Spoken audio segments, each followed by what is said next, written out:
So you can use the shrink wrap command to create a 2D or a 3D line string that represents the outer limits or even the interior limits of a selection set of objects. So we're going to find it on the data prep tab, and we will first start by selecting objects. So if I was to select all these objects here using the select all command, the shrink wrap, I want to kind of follow the edge of these lines, these contours. So I'm going to go over to use a shrink wrap command.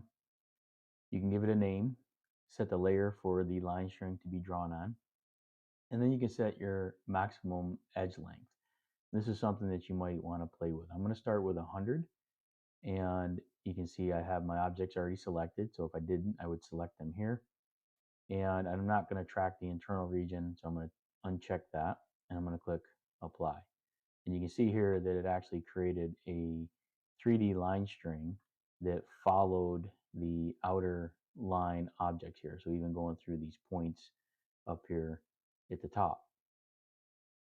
An alternative option would be to do what's called an interior one. So if I was to come in to this area in here, and let's say that I wanted to create a boundary that followed this series of lines just in this area in here. So in this case, I'm going to do the same thing. I'm going to select the objects. I'm going to this time do track internal region, and the location is the seed location. So I'm going to say I want it to be here. So just clicking on there, and you'll see that it created this small triangle. That's because of my maximum edge length. If I set that to 1 instead, and we do this interior here, you can see that it now draws it all the way around the outside, or follows the objects that I was expecting. You also notice that because there is objects that go down to elevation 0, it brings the elevation of that line all the way down. So when I close this, you can see I don't need this one. We'll get rid of that.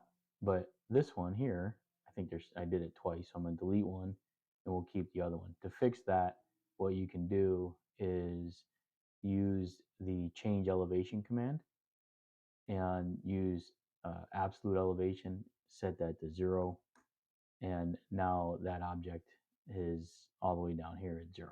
So it's flattened at an absolute elevation of 0 in this particular case.